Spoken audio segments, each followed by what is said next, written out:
赤毛のアン。英語で読もう。第25章。Anne of Green Gables.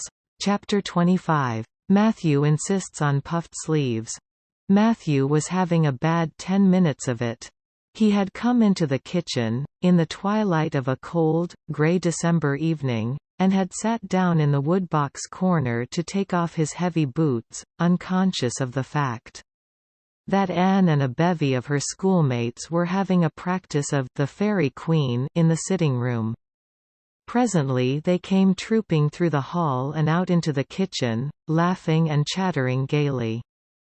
They did not see Matthew, who shrank bashfully back into the shadows beyond the woodbox with a boot in one hand and a bootjack in the other, and he watched them shyly for the aforesaid 10 minutes as they put on caps and jackets and talked about the dialogue and the concert. Anne stood among them, bright-eyed and animated as they, but Matthew suddenly became conscious that there was something about her different from her mates. And what worried Matthew was that the difference impressed him as being something that should not exist. Anne had a brighter face, and bigger, starrier eyes, and more delicate features than the other. Even shy, unobservant Matthew had learned to take note of these things, but the difference that disturbed him did not consist in any of these respects. Then in what did it consist? Matthew was haunted by this question long after the girls had gone, arm in arm, down the long, hard-frozen lane and Anne had betaken herself to her books. He could not refer it to Marilla, who, he felt, would be quite sure to sniff scornfully, and remark that the only difference she saw between Anne and the other girls was that they sometimes kept their tongues quiet while Anne never did. This, Matthew felt, would be no great help. He had recourse to his pipe that evening to help him study it out, much to Marilla's disgust. After 2 hours of smoking and hard reflection, Matthew arrived at a solution of his problem. Anne was not dressed like the other girls. The more Matthew thought about the matter, the more he was convinced that Anne never had been dressed like the other girls, never since she had come to Green Gables. Marilla kept her clothed in plain, dark dresses, all made after the same unvarying pattern. If Matthew knew there was such a thing as fashion in dress, it was as much as he did, but he was quite sure that Anne's sleeves did not look at all like the sleeves the other girls wore. He recalled the cluster of little girls he had seen around her that evening, all gay in waists of red and blue and pink and white, and he wondered why Marilla always kept her so plainly and soberly gowned. Of course, it must be all right. Marilla knew best and Marilla was bringing her up. Probably some wise, inscrutable motive was to be served thereby. But surely it would do no harm to let the child have one pretty dress, something like Diana Barry always wore. Matthew decided that he would give her one. That surely could not be objected to as an unwarranted putting in of his oar. Christmas was only a fortnight off. A nice new dress would be the very thing for a present. Matthew, with a sigh of satisfaction, put away his pipe and went to bed, while Marilla opened all the doors and aired the house. The very next evening Matthew betook himself to Carmody to buy the dress.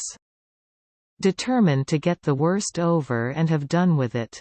It would be, he felt assured, no trifling ordeal. There were some things Matthew could buy and prove himself no mean bargainer, but he knew he would be at the mercy of shopkeepers when it came to buying a girl's dress. After much cogitation, Matthew resolved to go to Samuel Lawson's store instead of William Blair's. To be sure, the Cuthberts always had gone to William Blair's. It was almost as much a matter of conscience with them as to attend the Presbyterian church and vote Conservative. But William Blair's 2 daughters frequently waited on customers there and Matthew held them in absolute dread. He could contrive to deal with them when he knew exactly what he wanted and could point it out, but in such a matter as this, requiring explanation and consultation. Matthew felt that he must be sure of a man behind the counter. So he would go to Lawson's, where Samuel or his son would wait on him. Alas! Matthew did not know that Samuel, in the recent expansion of his business, had set up a lady clerk also. She was a niece of his wife's and a very dashing young person indeed, with a huge, drooping pompadour, big, rolling brown eyes, and a most extensive and bewildering smile. She was dressed with exceeding smartness and wore several bangle bracelets that glittered and rattled and tinkled with every movement of her hands. Matthew was covered with confusion at finding her there at all. And those bangles completely wrecked his wits at one fell swoop. "What can I do for you this evening, Mr. Cuthbert?" Miss Lucilla Harris inquired, briskly and ingratiatingly, tapping the counter with both hands. "Have you any, well now, say any garden rakes?" stammered Matthew. Miss Harris looked somewhat surprised, as well she might. To hear a man inquiring for garden rakes in the middle of December. "I believe we have 1 or 2 left over," she said. "but they're upstairs in the lumber room. I'll go and see." During her absence Matthew collected his scattered senses for another effort. When Miss Harris returned with the rake and cheerfully inquired, "Anything else tonight, Mr. Cuthbert?" Matthew took his courage in both hands and replied, "Well now, since you suggest it, I might as well take that as look at buy some hayseed." Miss Harris had heard Matthew Cuthbert called odd. She now concluded that he was entirely crazy. "We only keep hayseed in the spring," she explained loftily. "We've none on hand just now." "Oh, certainly, just as you say," stammered unhappy Matthew, seizing the rake and making for the door. At the threshold he recollected that he had not paid for it and he turned miserably back. While Miss Harris was counting out his change he rallied his powers for a final desperate attempt. "Well now, if it isn't too much trouble I might as well that is, I'd like to look at some sugar." "White or brown?" queried Miss Harris patiently. "Oh, well now, brown," said Matthew feebly. "There's a barrel of it over there," said Miss Harris, shaking her bangles at it. "It's the only kind we have." I'll take 20 pounds of it," said Matthew, with beads of perspiration standing on his forehead. Matthew had driven halfway home before he was his own man again. It had been a gruesome experience, but it served him right, he thought, for committing the heresy of going to a strange store. When he reached home he hid the rake in the tool house, but the sugar he carried into Marilla. "Brown sugar?" exclaimed Marilla. "Whatever possessed you to get so much? You know I never use it except for the hired man's porridge or black fruit cake. Jerry's gone and I've made my cake long ago. It's not good sugar either, it's coarse and dark. William Blair doesn't usually keep sugar like that." I thought it might come in handy sometime," said Matthew, making good his escape. When Matthew came to think the matter over he decided that a woman was required to cope with the situation.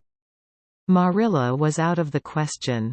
Matthew felt sure she would throw cold water on his project at once. Remained only Mrs. Lynde, for of no other woman in Avonlea would Matthew have dared to ask advice.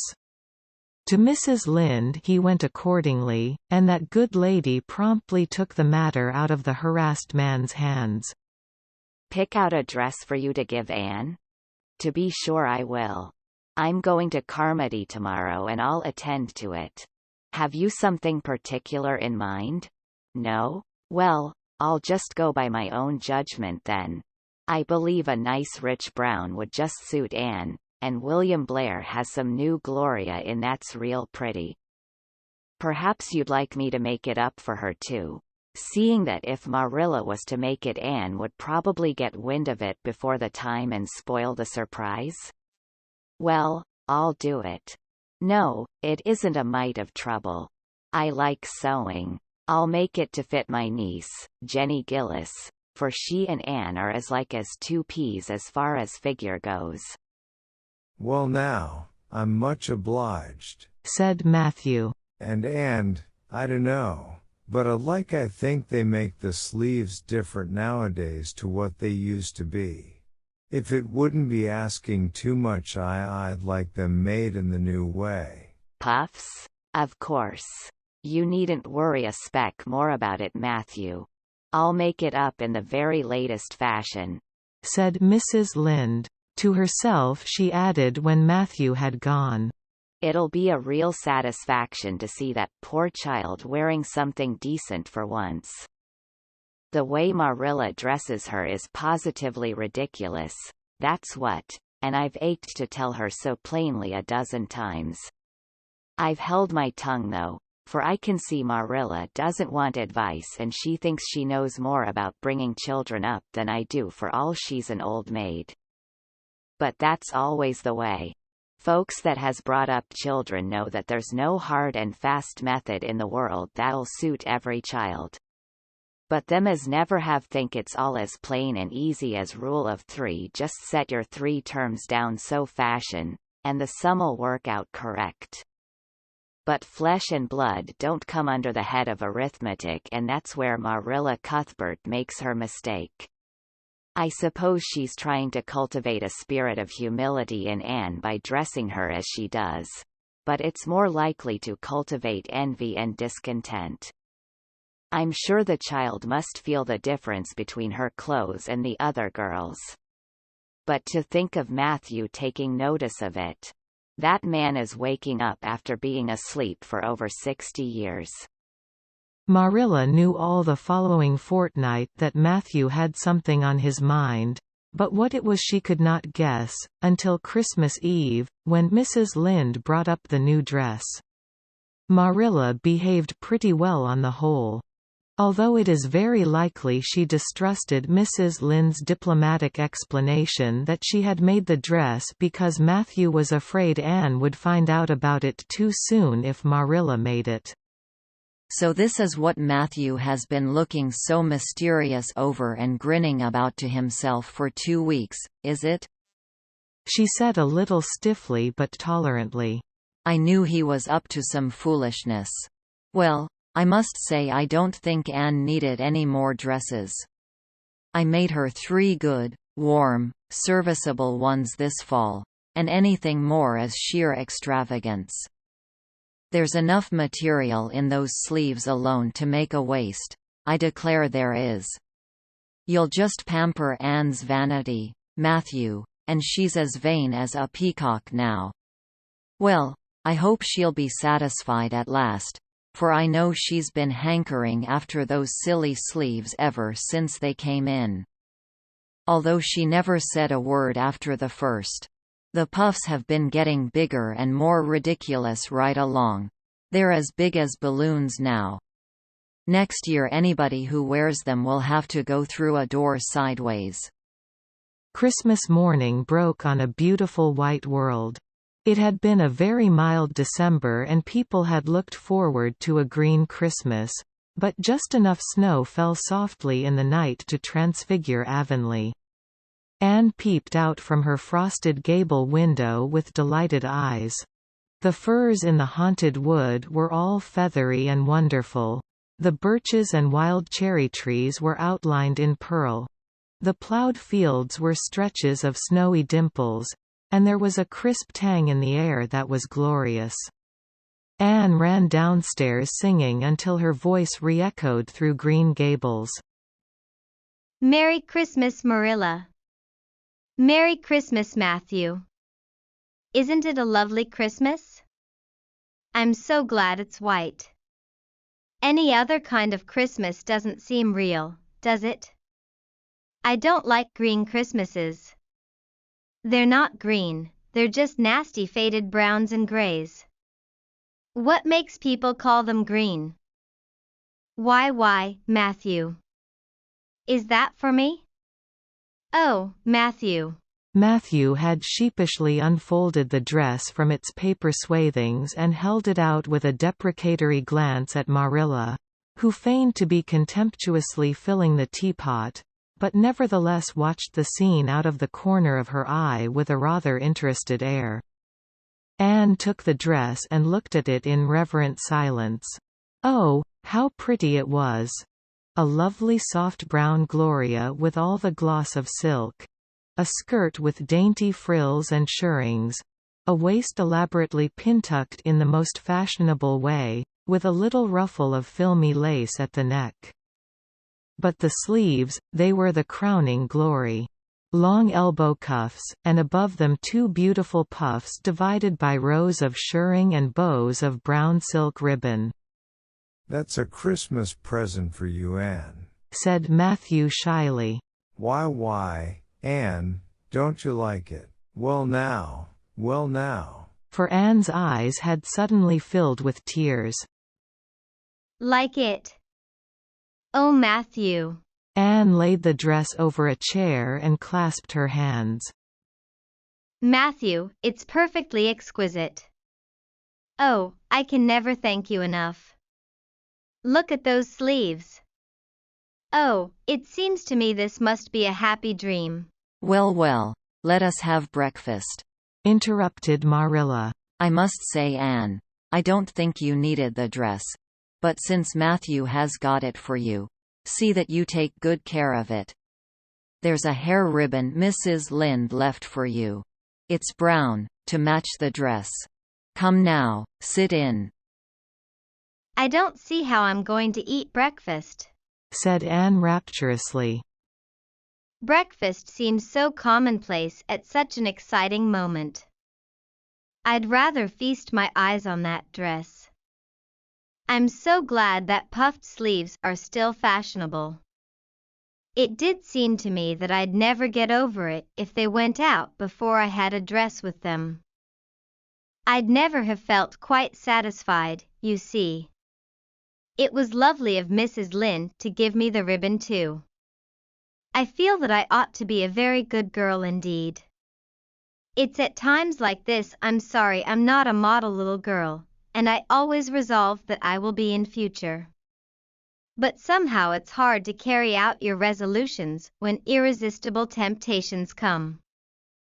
Still, I really will make an extra effort after this. When the commonplace breakfast was over, Diana appeared, crossing the white log bridge in the hollow, a gay little figure in her crimson ulster. Anne flew down the slope to meet her. Merry Christmas, Diana. And oh, it's a wonderful Christmas. I've something splendid to show you. Matthew has given me the loveliest dress, with such sleeves. I couldn't even imagine any nicer. I've got something more for you, said Diana breathlessly. Here, this box. Aunt Josephine sent us out a big box with ever so many things in it. And this is for you. I'd have brought it over last night, but it didn't come until after dark, and I never feel very comfortable coming through the haunted wood in the dark now. Anne opened the box and peeped in. First a card with, "For the Anne girl and Merry Christmas," written on it, and then, a pair of the daintiest little kid slippers, with beaded toes and satin bows and glistening buckles. Oh, said Anne. Diana, this is too much. I must be dreaming. I call it providential, said Diana. You won't have to borrow Ruby's slippers now, and that's a blessing, for they're 2 sizes too big for you, and it would be awful to hear a fairy shuffling. Josie Pye would be delighted. Mind you, Rob Wright went home with Gertie Pye from the practice night before last. Did you ever hear anything equal to that? All the Avonlea scholars were in a fever of excitement that day, for the hall had to be decorated and a last grand rehearsal held. The concert came off in the evening and was a pronounced success. The little hall was crowded. All the performers did excellently well, but Anne was the bright particular star of the occasion, as even envy, in the shape of Josie Pye, dared not deny. "Oh, hasn't it been a brilliant evening?" sighed Anne, when it was all over and she and Diana were walking home together under a dark, starry sky. "Everything went off very well," said Diana practically. "I guess we must have made as much as $10. Mind you, Mr. Allen is going to send an account of it to the Charlottetown papers." "Oh, Diana, will we really see our names in print? It makes me thrill to think of it. Your solo was perfectly elegant, Diana. I felt prouder than you did when it was encored. I just said to myself, it is my dear bosom friend who is so honored." "Well, your recitations just brought down the house, Anne. That sad one was simply splendid." "Oh, I was so nervous, Diana. When Mr. Allen called out my name, I really cannot tell how I ever got up on that platform. I felt as if a million eyes were looking at me and through me, and for one dreadful moment I was sure I couldn't begin at all. Then I thought of my lovely puffed sleeves and took courage. I knew that I must live up to those sleeves, Diana. So I started in, and my voice seemed to be coming from ever so far away. I just felt like a parrot. It's providential that I practiced those recitations so often up in the garret, or I'd never have been able to get through. Did I groan all right?" "Yes, indeed, you groaned lovely," assured Diana. "I saw old Mrs. Sloane wiping away tears when I sat down. It was splendid to think I had touched somebody's heart. It's so romantic to take part in a concert, isn't it? Oh, it's been a very memorable occasion indeed." "Wasn't the boys' dialogue fine?" said Diana. "Gilbert Blythe was just splendid. And I do think it's awful mean the way you treat Gil. Wait till I tell you. When you ran off the platform after the fairy dialogue, one of your roses fell out of your hair. I saw Gil pick it up and put it in his breast pocket. There now. You're so romantic that I'm sure you ought to be pleased at that." "It's nothing to me what that person does," said Anne loftily. "I simply never waste a thought on him, Diana." That night Marilla and Matthew, who had been out to a concert for the first time in 20 years, sat for a while by the kitchen fire after Anne had gone to bed. "Well now, I guess our Anne did as well as any of them," said Matthew proudly. Yes, she did. Admitted Marilla. She's a bright child, Matthew. And she looked real nice too. I've been kind of opposed to this concert scheme, but I suppose there's no real harm in it after all. Anyhow, I was proud of Anne tonight, although I'm not going to tell her so. "Well now, I was proud of her and I did tell her so 'fore she went upstairs," said Matthew. "We must see what we can do for her some of these days, Marilla. I guess she'll need something more than Avonlea School by and by." There's time enough to think of that, said Marilla. She's only 13 in March. Though tonight it struck me she was growing quite a big girl. Mrs. Lynde made that dress a mite too long, and it makes Anne look so tall. She's quick to learn, and I guess the best thing we can do for her will be to send her to Queen's after a spell. But nothing need be said about that for a year or two yet. "Well now, it'll do no harm to be thinking it over off and on," said Matthew. "Things like that are all the better for lots of thinking over." End of chapter 25.